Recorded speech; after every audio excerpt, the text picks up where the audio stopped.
Let's go through all of the wild card games. Wow.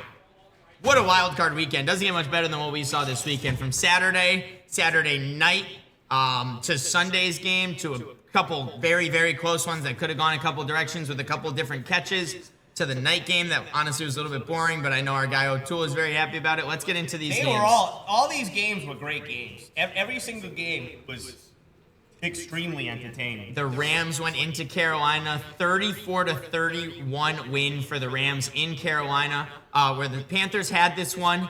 They got the go-ahead touchdown with about 2 minutes to go, and they gave the ball to Stafford more than 2 minutes. More than 2 minutes. They gave the ball to Stafford with too much time on the clock. Too much time. They're playing prevent defense like they're up 11 points. Oh my God, I know. They're letting the middle of the field wide open. Puka's running that like little post route, getting wide open 14 yards down the field. Whether it was him or Colby Parkinson who caught the touchdown, which I got to say that was a great touchdown catch by Colby Parkinson. Absolutely mossed Trayvon Moehring on that last play. But Rico Dowdle only getting 5 rushes in this game, going into his unrestricted free agent, I thought was interesting. Jalen Coker having the game of his life, 9 for 134 and a touchdown.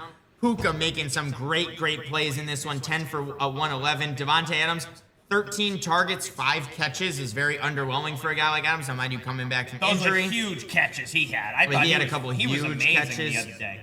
Yes, Puka with the touchdown run that got in. Stafford and Bryce Young both threw picks. Bryce Young obviously throwing his pretty early on in this game. The lost fumble by Carolina on the punt was a massive play. Lucky it was only one of them too. Huge play in that game that you cannot have happen, especially Trevor Etienne. You cannot let that happen. Carolina, I will say, was very upset at how Carolina ran their last drive. I was so disappointed in their play calling to Dave Canales, not only on the defensive side with the Rams having the ball and driving down the way down the field and scoring on them, but then what the Carolina did when they got the ball back, they had 3 timeouts, I believe they had to work with. And Bryce Young, I don't even think they got a yard. Actually, I think they went 4 straight plays of incompletions to end the game. Carolina being an under 500 team and being 3 points away at home to beating a team like the Rams, who I believe have Super Bowl expectations under their name. I do want to give a lot of shout out to Carolina. I thought they played a heck of a game. Specifically, I thought that second quarter was very impressive from Carolina when I thought the Rams were going to run away with this one. It was like 14-0 or 10-0, I think it was. It felt like the Rams were going to run away with it. They should have been up 28-0 at half. Should have been, but yet Carolina fought their way back at the end of that second half, made it a 17-14 game going into halftime, made it a continuing. Actually, technically, they stuck with them all throughout the rest of the game. 17 points, representing both teams in the second half. But it came down to Matthew Stafford with the ball in his hands on that last game-winning drive. Finding Colby Parkinson on the right side of the end zone, and Carolina really poor defensive play calling on that last drive for against the Rams, letting them hit over the middle every single time. And then I got to say, whatever play calls you were calling on offense with 3 timeouts and all you needed was a field goal. Drive down the field, kick the field goal to go into overtime. Bryce Young does not convert a yard on those last 4 plays. And the Rams move on. Right now, the Rams are heading to Chicago. We're going to talk about the Chicago-Green Bay after, but the Rams are going to be playing back-to-back road games now. 34 points in their away win, but big-time win for the Rams to continue moving on in the playoffs. It was. I thought after the blocked punt in the fourth quarter of this game, there was like 4.5 minutes left. They block a punt. Shout out Isaiah Simmons. Score a touchdown immediately. I'm like, okay, now you really are putting pressure on these guys. I was screaming at I couldn't believe they're just sitting there playing back like that, allowing the Rams. I was like, what are you doing? It's not like you're up 8 right now. You're up 4 points. I go, Stafford's a Hall of Fame quarterback. Nakua just got first team All-Pro. Devontae Adams is one of the best receivers. I go, you're just going to let them do this right here? At home, it's like, if they were going to lose the game, lose it going after Stafford and being aggressive. This is embarrassing. They kept, they were blitzing only 3 guys, dropping 8 into coverage. But yeah, you were saying it was complete prevent defense. Everyone was allowed. It looked like they were trying to stop a long bomb. Exactly. I'm just keep them in bounds and use the clock. I'm like, and not to mention the Rams got the ball in front of the 2-minute warning. Like, Yes, they still before had the the 2-minute 2-minute warning and the timeout. And then again, I don't understand these coaches. It's like, again, Carolina wasn't a good team this year. They lost more overall. What, they're 8-10 this year if you include the playoff game.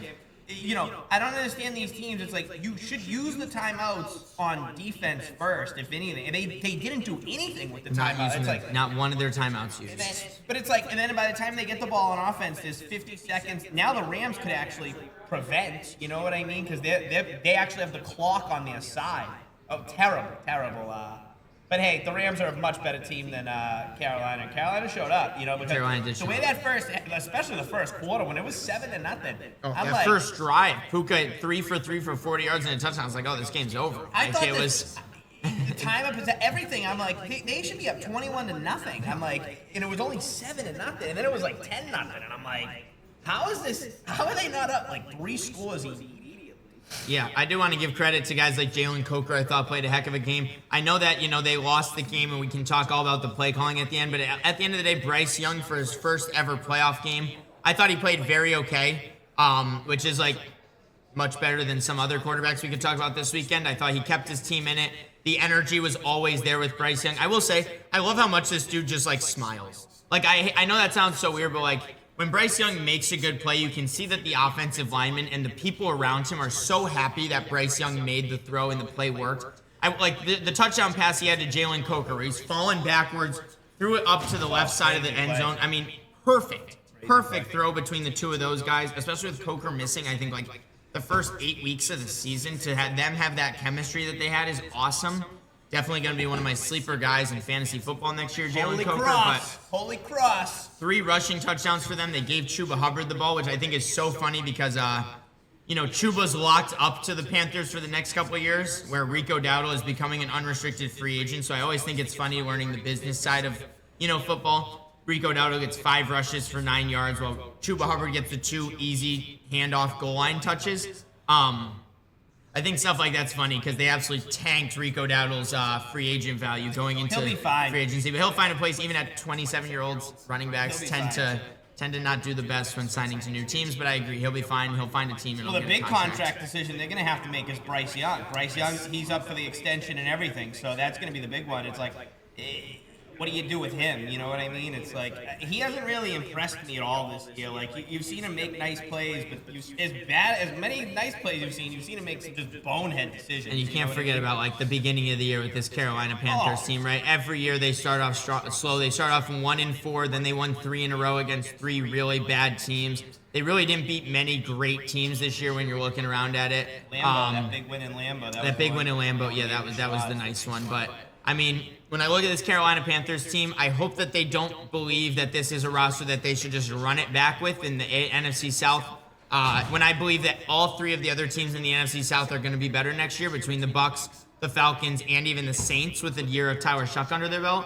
I hope Carolina does not look at this roster and say, let's say stagnant because of, you know, being in the playoff game against the Rams. I want to see them make a big splash move in this offseason. Do something to change the trajectory. Continue wanting to push for playoff success if you're Carolina, because 8-9 and making the playoffs. Exactly, King. But we'll see what David Tepper, that lunatic owner who's always assaulting fans and fighting with people. I mean, this is a big offseason for him, you know? Big one. But the Rams move on to play none other than the team we're about to talk about right now. The Chicago Bears scored 25 points in the 4th quarter. One of the greatest throws I've actually ever seen with my own 2 eyes was that Caleb Williams 4th and 8 rolling out left, throwing it up. When I remember they showed they showed the angle too. There was like 5.5 minutes left in the game. They showed the behind angle, like so what Caleb was looking at. Dude just like threw it up there. I can't lie. I don't know. I couldn't have thrown that. I wouldn't have thrown that ball because I don't know. It looked crazy. But I got to give huge props to a couple guys in this one. Packers blew it. Packers straight up blew this game. There's no other way to put it. I thought Colston Loveland played a heck of a second half. I thought DJ Moore played a heck of a second half. They finally got the run game going. I know it shows Monangai only 27 yards. I thought Monangai had a couple huge, like, second, third down runs. Oh, definitely always making deals, Collector 881. Always making deals. So please come on in chat. Shoot an offer. Let me know any teams you're interested in. What's it called? Timeout with a running clock with 2:06 left in the 4th is a fireable offense. Man, this Green Bay Packers team was up, I believe, what was it, 21-3? Yeah. In this one, 21-3 at halftime. Chicago got the field goal in the third quarter to make it 21-6 heading into the fourth. I thought, I thought the Packers play calling, by the way, was bad the whole time. I know that sounds, would you do 85, Collector 881? I would do 85 and then make a deal with you right now. 85, you got a deal. Yep. All right, let's do 85 on the Commanders. You're going for that Jaden Daniels for 85 bucks. Let's go. Appreciate you. Set $85 on the Commanders for you. For example, they get down to like the 4-yard line, the Packers, and it takes them till 4th and goal to have to run like a motion play for Romeo Doubs to get wide open in the end zone. Christian Watson made a heck of a play on his touchdown. Matthew Golden, you guys know I've been a big Matthew Golden guy all year. It made me so happy to see that screen pass. He like broke almost like 4 defender tackles, which was kind of crazy, and then walked his way into the end zone. He's going to be an awesome player. I'm telling you right now, this guy Matthew Golden is going to be really good. I'm glad you see what I saw in the offseason, because I really thought that was going to be the receiver that takes this Packers team over the top. But what I will say is I want to give a lot of credit to the Chicago Bears run defense. Hold on. We're not done. Well, we're going to get into the floor. I think. Go ahead. Yeah, I thought the Chicago Bears run defense was very good all day. The Packers wanted to try and run the ball with Josh Jacobs. He only averaged 2.9 yards per carry in the game. They had him returning those kicks, too. They had him returning the kick. And mind you, he did fumble one of the kicks, too, which was kind of crazy. They gave it back to him, too. If you look at 4 fumbles by Green Bay, 3 recovered. I believe 1 went out of bounds. Yeah. So not 1 fumble lost for Green Bay, but they fumbled the ball 4 times. Well, that one in the end zone was almost a disaster. Oh, my God, yeah. That was ridiculous. I mean, stuff going all over the place in this game. Jordan Love on paper, 325 yards, 4 touchdowns. I thought he was Technically, great. I thought he was great. I thought he played a great game too. I was still just so concerned about their play calling, like getting into the red zone and making him do like play action rollouts. I was like, what am I watching right now? Like, this has not been the Packers offense all year, and then they do the most random stuff in the playoffs. But man, biggest play of the game, 4th and 8, 5.5 minutes left on the clock. Chicago has the ball, throw it up to Rome Odunze, catches it. They end up scoring the touchdown on that drive. They get the ball back. They end up scoring again. Incredible comeback for Chicago. Incredible comeback in this one. Unprobable, but man, Chicago gets their first playoff win in, I think, over a decade now it's been for Chicago to win a playoff game. Probably. Because I think the last time they made it was with Mitch Trubisky. Yeah. And I believe that was the double doink, right? Yeah, so it's been a while since the Bears have won a playoff game. But now they get to not only win this one, but host another playoff game in the second round. So, Chicago fans, feeling good. Just the incompetence by Matt LaFleur. First off, the end of the first half when the kid made the kick on Green Bay. Oh, my God. And then the timeout was called, and then he missed it was huge. You know what I mean? Panthers and Commanders close us out. Oh, wait, we only got 2 more left? What are you talking about, Panthers? No. We have 12 teams left. Okay. 12 teams left. Just LaFleur, again, getting that long first down, going all the way down there. Delay a game. Delay a game off a timeout. Delay a game off a timeout. I'm like, and they're going to bring this guy back here? And then the missed extra point at the beginning of the 4th quarter. Yep. Immediately when you saw it, everyone and their mother is just doing math in their head. Everyone up there is just doing math in their head. And it's like, all right, well, the door's still open now for Chicago because instead of it being a full 2 touchdown game now, they can really get in this if... It was only 15, I think, or 15-point game, I think it was at that time, because it was 21-6, and then they scored but missed the extra point. Yeah. So that, but it left it open. It's like, okay, it's a 2-score game now. You know what I mean? So, and then, just total incompetence. I can't believe they're saying they're working on an extension for Matt LaFleur. Well, this is that we're heading into his last year of his contract right now with the Packers. So it was either, I guess, that this was the time to do it, quote unquote, like this was when they had to do it if they were going to. Now I am very surprised to see them after that performance and after Green Bay the past couple of years. Because coach contracts work different than players. Like, you could just keep cutting guys and hire coaches. I can't believe with a guy like Harbaugh out there, these teams are going to stick with these coaches. I mean, how many of these games has LaFleur had? I mean, again, they just started bringing it up again with him. The game against Tampa when Brady was there and they were down 8 and they didn't go for 2, they kicked a field goal and made it a 5-point. I would have fired him 4 years ago. I don't understand how this guy keeps getting through with this stuff. I mean, I understand they had the bad injuries and stuff, but that was that game was so poorly coached by LaFleur. So poor. I mean, a delay a game off of a timeout.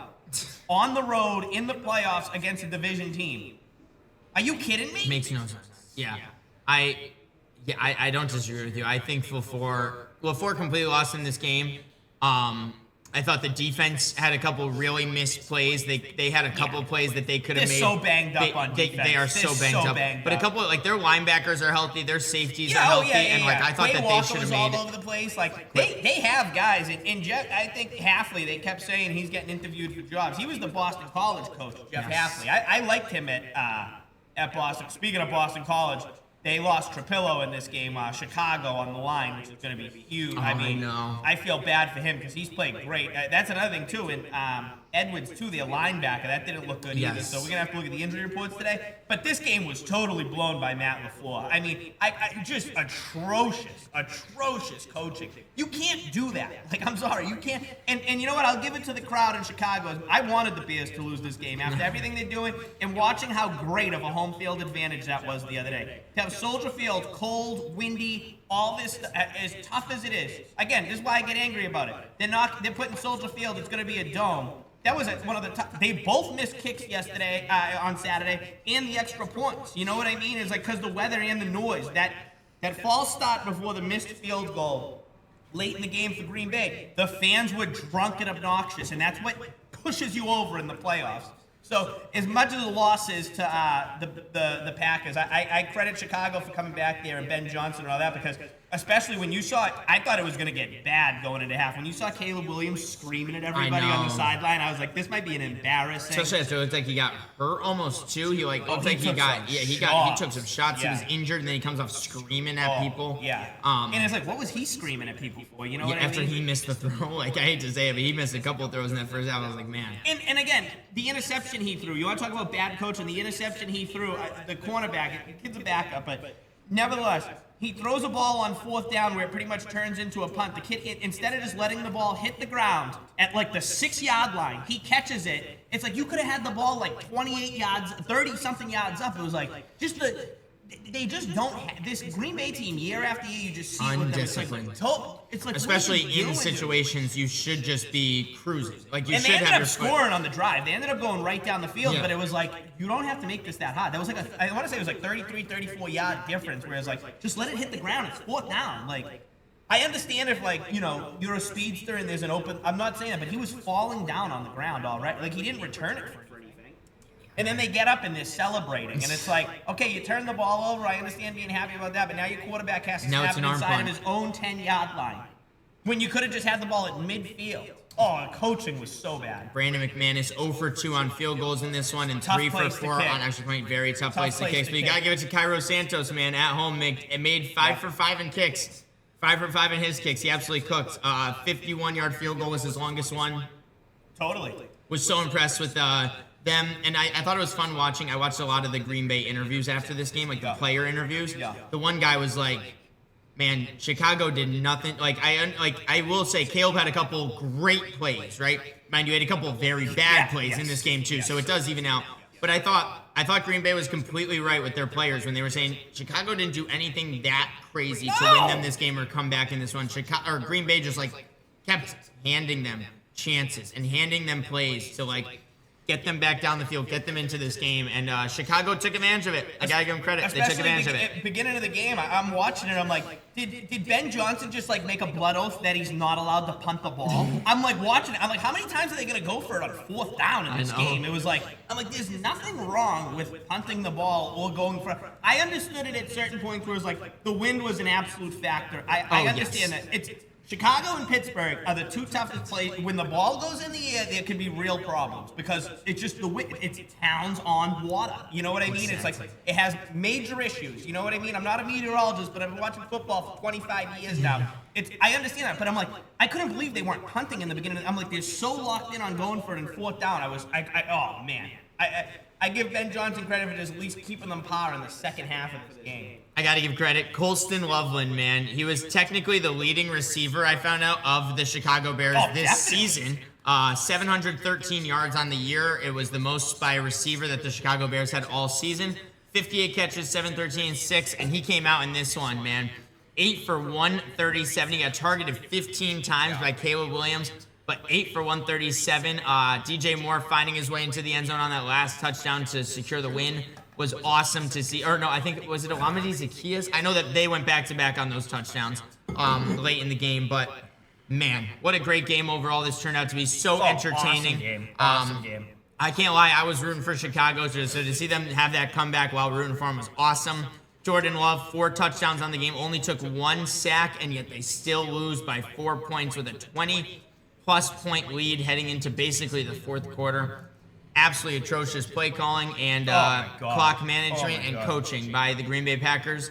So yes, to see that they're working on an extension with Matt LaFleur definitely comes at a surprise. Especially when you have, again, Harbaugh. I would be all over him if I was the Packers. I would have moved whatever. Bring it. I can't believe it. I can't, because I thought Green Bay, like, they should have won this game. Not only could they have won, they should have won this game. They should have. But the injuries, I think it would have been tough for them to win the NFC. But with the right coach in there, you could really make noise. You could really, really go deep with that, because they're a good team. They would have had to go to Seattle no matter what. And that, I think, how Jordan Love was playing, that could have been more interesting than I think it reminded me in a way, again, another poorly coached game people aren't talking about. When they played San Francisco a couple of years ago in the divisional round, and they should have beat San Francisco a couple of, LaFleur just has these losses all over the place. Where these were games he should have won. I can't believe they're keeping him. I can't believe they keep it. But great game. And I'll tell you another thing, too. I've come to the conclusion, because there's no more Amazon football games, okay? I watch football multiple different ways. I have the apps. I'm bootlegging cable, okay? I'll say it. I don't care. Amazon Prime is the best way to watch football. I love how you can rewind. The halftime show's awesome. Everything they have, I think it's the best. They have the other, the area, the view where they show you the routes and stuff too. Everything they have, the app is easy to use. You know what I mean? It's like I love how their app. I just love that app, how it works on the smart TV. I love it. Keep talking. We'll be living on. It won't be called Planet Earth anymore. It'll be called Planet Amazon very soon. Oh, totally, totally. That's a whole other conversation. But I'm just saying, and I think the game. What? Well, yeah, he's coming back. I understand that. Yes. No, you're so right. 100%. I know he's my all-time favorite. That Matthew Golden touchdown. Yeah. It was like Matthew Golden when like a 3-yard out route. Yeah. No, Al Michaels. I think still the best announcer in our lifetime. Certainly, Al Michaels at his absolute peak was the best. But I agree, Al Michaels. They said that he's coming back next year, which. Oh boy. Yeah. But Herbstreit does such a good job. You know what I mean? What about Kirk Herbstreit? I'm seeing this guy all over the place. Miami, every college game. You know what I mean? Every program. He's been great. He's been fantastic. I love him. I love Kirk Herbstreit. Moving on to the Sunday game, the 1:00 game on Sunday Another was great Buffalo game. at Jacksonville. Came down all the way to the last drive of the game where Trevor Lawrence threw the interception. Real quick, before one more thing on the Green Bay Chicago game before we go on. The reason I'm mad at the Bears is that stadium was so loud and it was such an incredible atmosphere the other night, Soldier Field on Saturday, for that Green Bay. That stadium should be a national historical landmark, and the Bears should never play football anywhere else, let alone in a dome. I like it. That was a great stadium the other night at Soldier Field. In probably this was definitely the warmest game of the weekend. I think it was upwards of 70 degrees in Jacksonville during this one. Humid and wet, though. The number 1 rushing offense against the number 1 rushing defense. The Jacksonville Jaguars technically went 18 straight games this year, not allowing a 75-plus yard rusher to them, which is very, very impressive. James Cook. Every game, no one got 75 Every yards. single game, Jacksonville did not allow one single 75-plus yard rusher all year. But it came down to none other than former MVP Josh Allen with the ball in his hands. He had the 2 rushing touchdowns. Maybe the greatest quarterback sneak or tush push, whatever you want to call it, that I've ever seen in my life. That 4th and 1, he gets basically picked up, but his legs are still moving. He gets all the way to the half. They actually ruled it a touchdown on the field, but then obviously he was down by 1. I do want to say, Sean McDermott, why are you then scoring with 1 minute fully on the clock when Jacksonville has no timeouts? I thought that they should have gone right down with the ball at 40 seconds run off the clock and then ran 3 straight tush pushes at the 1-yard line. I know that Trevor Lawrence threw the interception, but I thought that was very interesting to see the clock management at the end of this game by Sean McDermott. Wondering if Sean McDermott, if the Bills go on a run or if they lose next week, I wonder how Sean McDermott's name is going to get brought up in this coaching tree that we're talking about with all the firings and stuff. But Trevor Lawrence's first playoff game since, obviously, if you remember, he came back from down 27 in the second half against the Chargers a couple of years ago. But 3 touchdowns, 2 interceptions, including the game-sealing interception where he threw it right over the middle, hit off the hands, right into the Bills defender.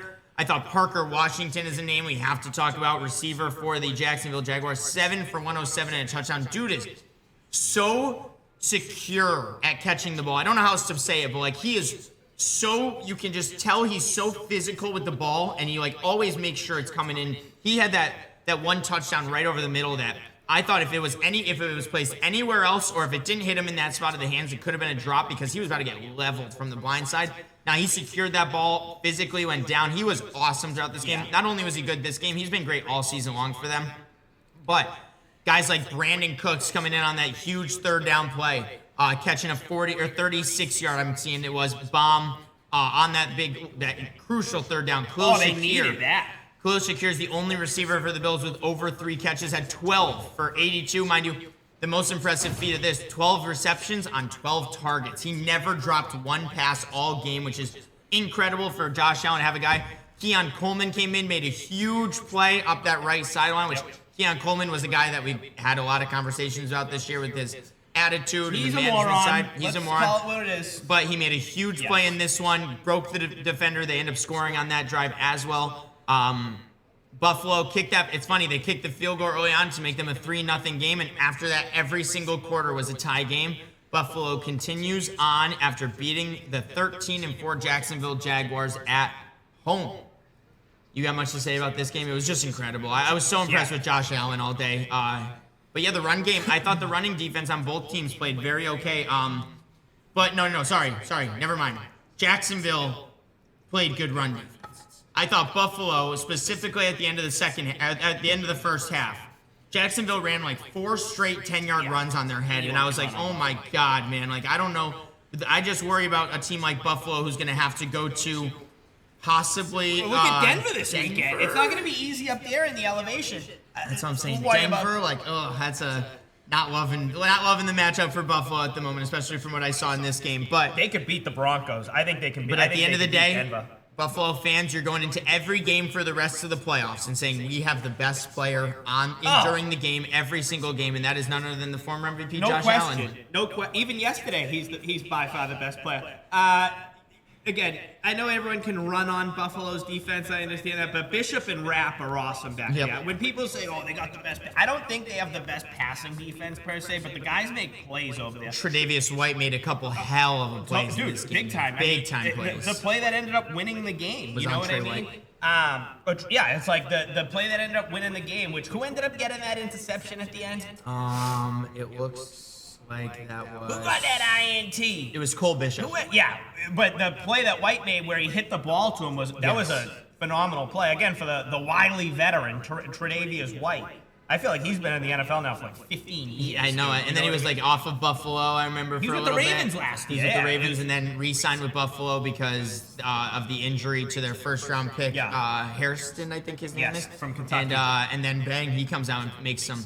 Even in like the second quarter, there was like a third down play. They targeted him and he stopped it. And the energy I was seeing from him, I was like, man, you'd think he's a 24-year-old corner that's like just making his first playoff appearance. But meanwhile, he's almost probably 30 He's been in the league plus. probably 10. Yeah, I'd say. Trey White, he's 30 on the dot. Yeah, 30. He actually turns 31 in 4 days. So happy early birthday, Trey White. He'll be 31 for the Broncos game. But no, I thought Milano, that was a veteran. Milano's another one. I know he's a little long in the tooth, but he played like it was 2019 again. He was the tackling, everything he had. Buffalo deserved to win this game. You know what I mean? They made the play at the end. They forced Lawrence in. I agree with you. I was kind of thinking the same thing when I watched it, like especially when the clock. I hated how they called it a touchdown on the field. I know. When Allen got in. Because I'm like, it so obviously wasn't. And I'm like, they call it a touchdown. I think if they didn't call it a touchdown, there would have been more time taken off the clock because you would have just had then they probably would have subbed in.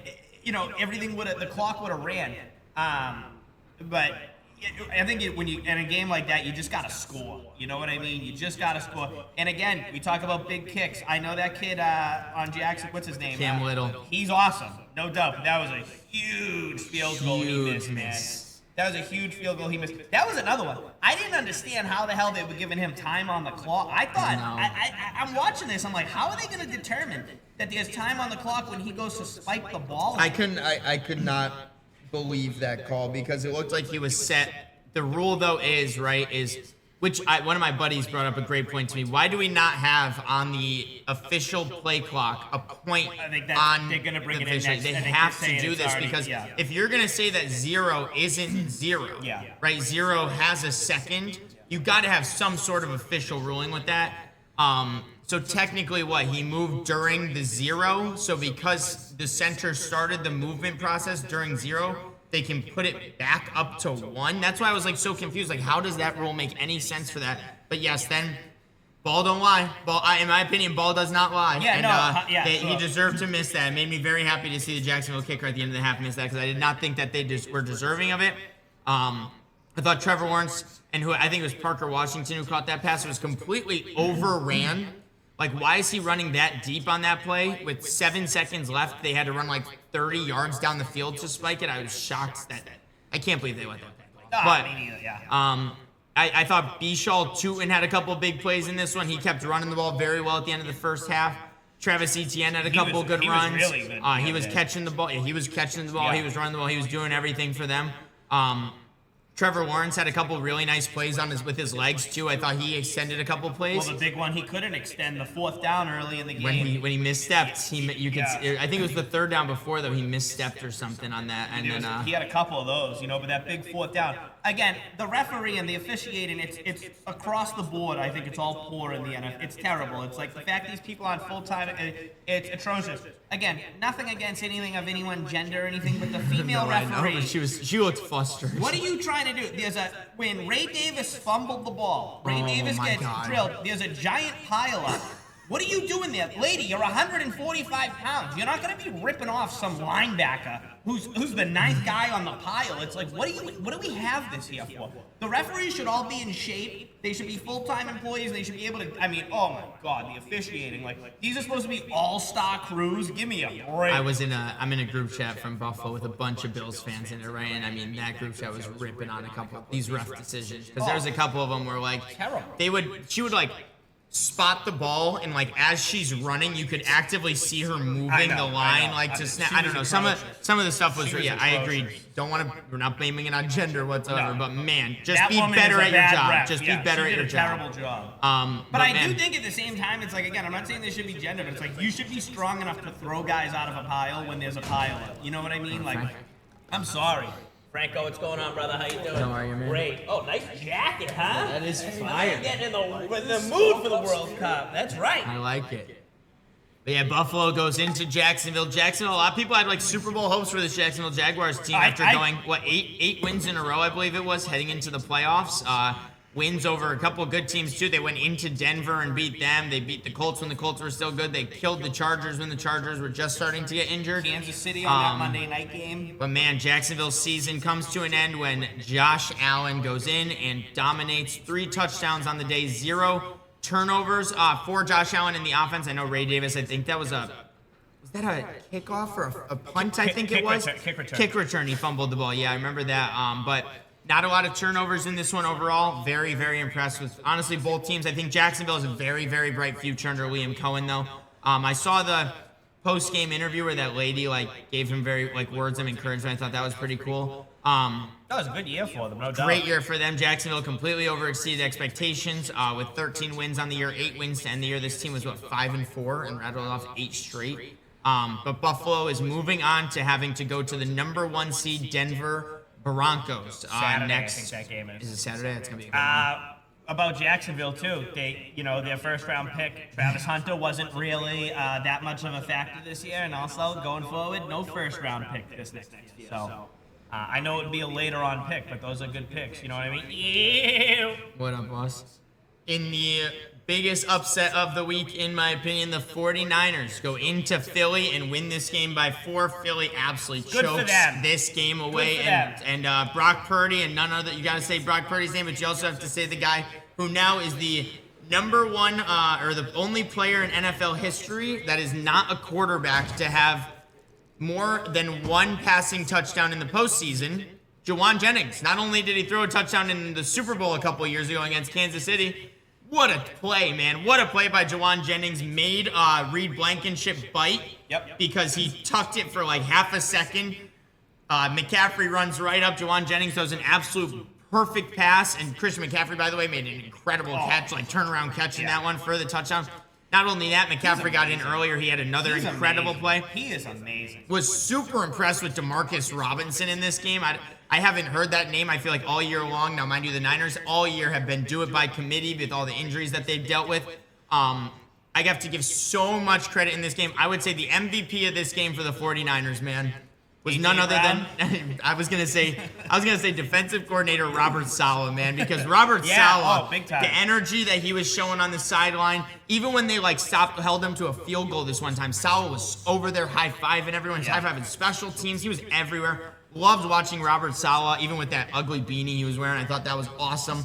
Shout out Robert Saleh and the whole defense of the Niners. Held the Eagles to 6 points, no touchdowns in the second half. Who would have thought the Eagles' offense falls apart in the second half? We've seen this all year long with the Eagles, though. They had multiple games this year with no passing yards in the second half. We saw the exact same thing happen. They tried to develop a run game, right? They tried to make the run game their identity. Saquon Barkley got 26 carries in this one. They're running back to mine for 30. He was good. Saquon had a solid game, but man, there was a couple of them where you're like, Saquon, 2 years ago, you're not getting ankle tackled like that. He had a couple plays I thought he could have broken for 50-plus yard gains and kept getting shoestring tackled on these on a couple of them. But MVP of this one for the Niners, you said it, man. None other than A.J. Butterfingers Brown, man. After complaining and having the year that he had with Philly, he comes into this one. He drops a couple, not just a couple crucial plays, but he drops a bomb 50 yards that fell right into his hands. He drops the game-clinching, the third down catch. I thought Dallas Goedert, by the way, Dallas Goedert had a great game, so shout out to Dallas Goedert. But man, if you're really relying on play actions and Dallas Goedert all day long, and that deep ball was not working, they couldn't get Jahan Dotson involved on the deep passes. Devontae Smith had a couple really nice passes, but when you look around, no plays over really 20 yards for the Philadelphia Eagles all day. Well, Barkley had that big run. Barkley had a big run, yes. But it's funny to think that Jawan Jennings completed more 20-plus yard passes in this game than Jalen Hurts did. And I got to give credit to Kyle Shanahan. I thought he coached a great offensive game. I know Purdy had a couple bad interception throws, but I didn't think that was really based on play calling. I thought he just forced the ball into bad windows. Yeah, Blankenship did blow the coverage on that Jawan Jennings to McCaffrey touchdown, but hey, it was all because of Jawan Jennings just taking half a second to tuck that ball into his thing. So Reed Blankenship saw that and thought he took one misstep towards the step, and McCaffrey was gone up the sideline, and that turned out to be probably the play of the game. Absolutely the play of the game. Well, also, again, another massive missed extra point in this game right off the rip where Philadelphia was going to tie the game in the first quarter. Mind you, the announcer curse really came up where they said Jake Elliott is statistically one of the greatest playoff kickers in NFL history. From field goal, he is. He had a tough season. This was definitely his toughest year where he wasn't as automatic as he's been these last 3-4 years, no doubt. But that again, it's such a moment. It almost feels like you lose. No, it's not give the team 7, Eric. They kicked the extra point. The extra point is part of the game. All right? Beds, what's going on, buddy? Beds, how you doing? Beds, did you see? I know we're talking football over here. How about the Bruins throwing up a touchdown and a field goal on the Rangers on Saturday? Bruins scored 10 the other day. It was great. What's it called? The biggest storyline, though, that we do have to talk about going into next week where the 49ers are now going to Seattle. Man, that's going to be an awesome game. Torn Achilles reported for George Kittle. Yeah, it sucks. That one really sucked to watch. He took that one step back, and it looked like he died. I hate to say it, literally looked like he passed out or died when he went down because he was on the ground like this for a second. I was like, is he okay? And then he grabbed you could see him grab his Achilles. They showed the replay. They went to commercial break for 4 minutes, and that's when you're like, oh, something bad happened. Cut it off. George Kittle, unfortunately, likely now going to miss, a whole calendar year, so he might not be back for the entire... he's already flirted with retirement on these podcasts and all this stuff anyway, so who knows if he plays next season. That's crazy to think. But, he would definitely miss the entire of next regular season. I don't see he would be back I don't see him coming back until January of next year, which would be playoff time with that torn Achilles. You hate to see that. He's not coming back for the Super Bowl this year. I can tell you that. But the 49ers. Real quick, I'm not a gambler no more, but one guy I always love, he always goes over his yards. Kyle Juszczyk in these big games, they always use him. They always use Juszczyk. He had a couple of great catches too. Great Huge catches. The one that was thrown completely behind him that he had to like rewrap his body to catch and go down.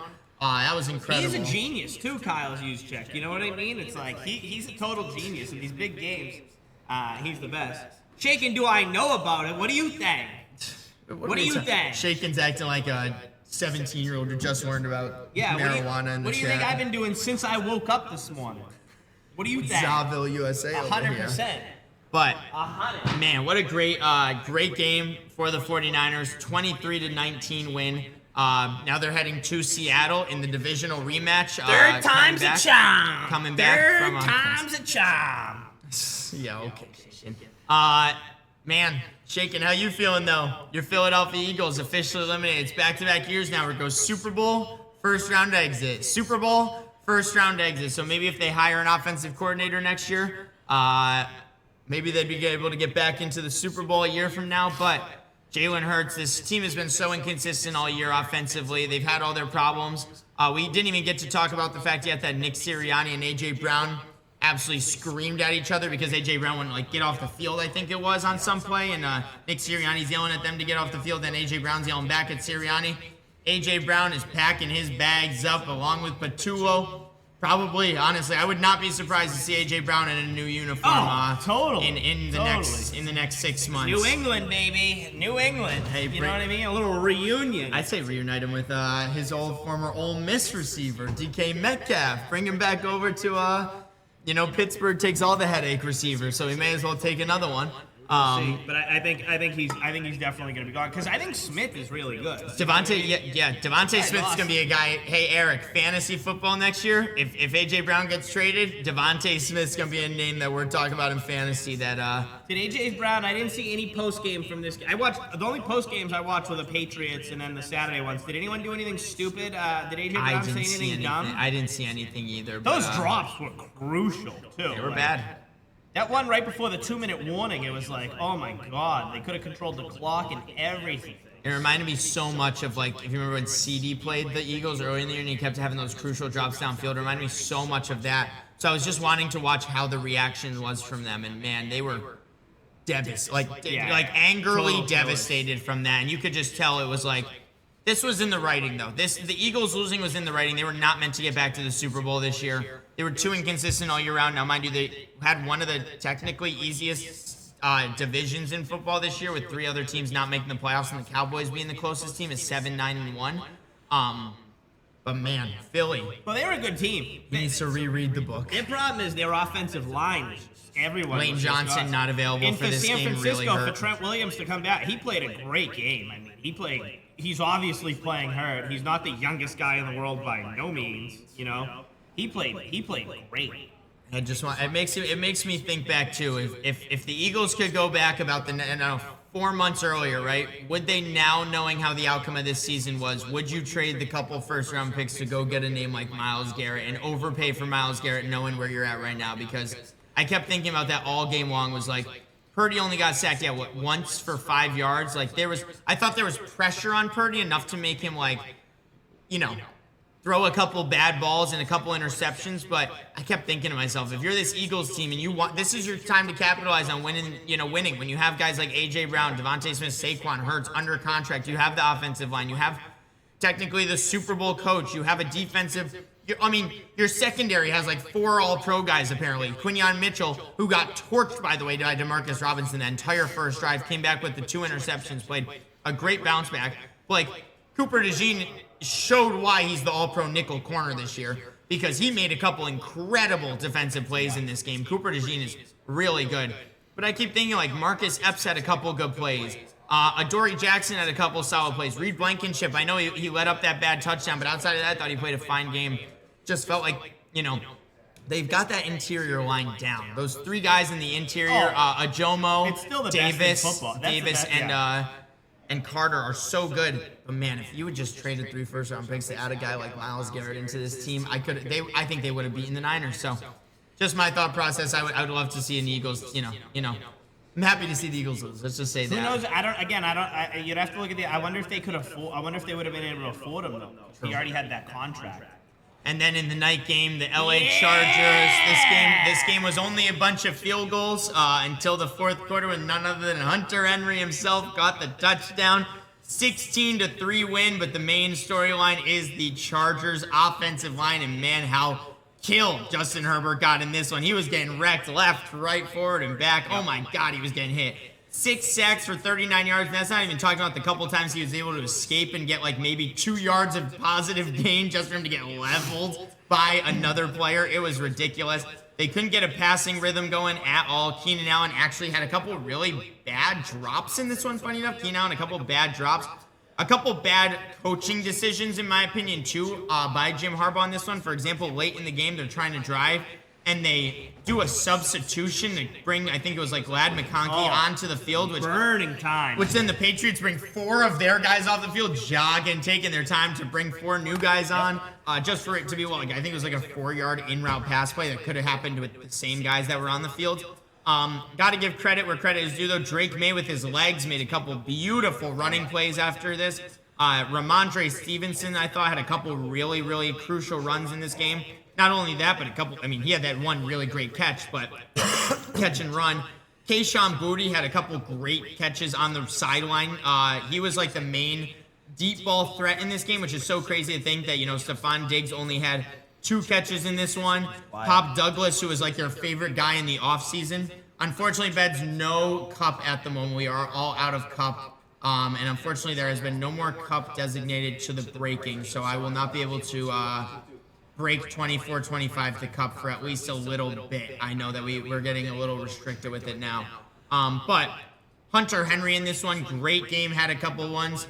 Yes, sir. We go out with that Celebrini. Exactly. We're going out of the Cup with that Celebrini. That was too nasty. We'll have to wait till, 9-10 months from now when Cup 25-26 comes out. Then we'll have a good time again. Get some in like a month. Who knows? Yeah, who knows? But I can't wait for next year's now because of that. Herbert with the fumble lost. He had a couple tough ones where, dude, he was just getting Like, there's no other way to put it. He was just getting his. It was so funny too, and I watched the introductions of the Chargers. They give the offensive introductions, and then they show the PFF grades at the bottom, right underneath. Out of the remaining offensive linemen in the playoffs, I think it was ranked out of 41, right? Chargers had the 41st ranked offensive lineman, the 39th ranked offensive lineman, the 38th ranked offensive lineman, I think the 35th, and that's 4 of their top 5 guys, starter guys. And I believe another guy got injured in this game too. Another guy went down. So it was like, oh my God, Chargers offensive line, not even their offensive line, Omari and Hampton speed up. The defense has its struggles. There are a lot of old guys on this defense. I hate to say it, but they do rely on a lot of old guys. Got to give credit where credit is due, though. Odafe Owe had a couple really big plays. He was all over the place. Amazing. I thought their D-line played much better than I expected them to. I thought their defense, throughout at least the first 3 quarters, played very, very well. Drake May made a couple mistakes in this one, but overall, Drake May and the New England Patriots take home a 16-3 win. Defense. Number 2 seed is now officially hosting the winner of tonight's game between the Steelers and the Texans. So I can't wait for it. I wanna go to New England so bad, man. Bring it on. We just got to get through Houston tonight. But how you feeling? Congratulations. Great. Yeah, thanks. The whole story with the Chargers, obviously their offensive line, that was a story before the season started when they gave Rashawn Slayton a giant contract, rightfully so. And then got hurt in training camp. 1 day later or something. I think it was actually the day after. But he got him as big a contract as an offensive lineman can get. They never recovered from that. Joe Alt, obviously. Got hurt too, yeah. So listen, I don't think like the Chargers, like, granted, it's like this thing's gonna, people are gonna say, oh, can Herbert win playoff games and all that stuff. That's obviously gonna fall around, but I don't think this was like a failure of a team. I think another mistake Harbaugh made, if he knew the type of game it was gonna be, when Drake May threw that interception in the first half, I think if he knew it was going to be the type of game it was going to be 6-3, he would have kicked the field goal. Yep. You know what I mean? I think he thought it was going to be more likely to be 21-17 at half than 6-3. You know, so I think he'd definitely like to have that one back. But man, that was just a tough game last night. That was an old school football game where it was just teams hitting each other. It was cold, but the Patriots just did more. They just did more. Not having Hampton in this game too was, Vidal was great. I mean, when he picked that fumble up and ran it for a first down, that was the best, technically the best run play they had all day. He reminded me, my buddy. I watched the game, my buddy last night. He reminds me, Vidal, so much of Maurice Jones-Drew when you look at him. He's short, undersized. He got big legs. He's heavy. He's so strong. You know what I mean? I'm like, he looks just like Maurice Jones-Drew when you're looking at them. That's a good comparison. But I'm like. But he, usually when you have those, those bowling ball type plays, you need that speedy, complimentary back. You know what I mean? And they did not. They gave everything. Listen, they gave the Patriots everything they had last night. So credit. Trust me, Herbert put everything out there. He was trying everything. He's playing with a broken hand, for Christ's sake. He was trying to throw the ball when he was wrapped up by 3 guys, which led to a couple bad plays. But he was trying. I got to give. Herbert was trying. That was the only way they were going to win this. Unless it was like the Patriots were going to give it. And again, the Patriots lost those. They turned the ball over. The Patriots lost. They had the fumble and the interception last night. So. But man, it was a good game. That guy, was it Tretarian Tot, I think his name was, the defensive lineman for the Chargers, played phenomenal. Tier Tot or something. Tarts. Yeah, he played great. He was incredible. Tony Jefferson, I'm like, oh my God. I go, what year is this? 2019? Tony Jefferson flying all over the place? He was phenomenal last night. I mean, I thought they played, and Henley. I mean, he's been good all year. Henley is, It was just, listen, the Chargers threw everything they possibly could have had at the Patriots. Obviously, that kid Oweh, 3 sacks, all over the place, but Patriots are just the better team, Straight up the better team. They're just the better team. They won the line battle, and I think winning the line battle in a cold game, especially with a team like LA having to travel to New England, absolutely, that was the. Why they won. Yeah, totally. So, but I love, me personally, I know everyone always gets excited about these high-scoring football. This game wasn't that enjoyable to watch until the end, but I love these defensive football games. Dude. I love them. It's field position. They tried giving Efton Chisholm that throw pass to Drake May. I thought that was funny seeing Vrabel pull that out of his hat. Well, again, it's a tough stadium. It's still windy in Gillette. There's been a lot of construction. He's not a quarterback. You throw the ball, it's that ball moves. You know what I mean? So that was another thing too. It was a tough place to throw last night. There wasn't many bombs down the field. But I tip my cap to Herbert again. And another big thing about winning this is Drake May wins the game, his first playoff game. You're not gonna have to hear anything well, can he win in the playoffs like that? When you win your first playoff game, that just gets no one cares. You know what I mean? No one cares. Yep. Meanwhile, Herbert now has been, I think this is his 7th year in the league now, 0-3 in wild card games. Now, I will say so many factors that have to do with it. This is not a Herbert statistic that you can just completely blame Herbert for, but it's going to follow him around. It's following him around right now, and it's falling on his shoulders. So that's a tough one for the Chargers. They're looking to get healthy next year and bounce back with a healthy offensive line for the playoffs. Absolutely. But there's our wild card games. As you guys know, tonight we got Texans, Steelers. Awesome weekend. Tonight at 8:15. You guys see who I'm rooting for. I'm super excited about this one. Houston favored by 3. Let's go Steelers at home. Wow.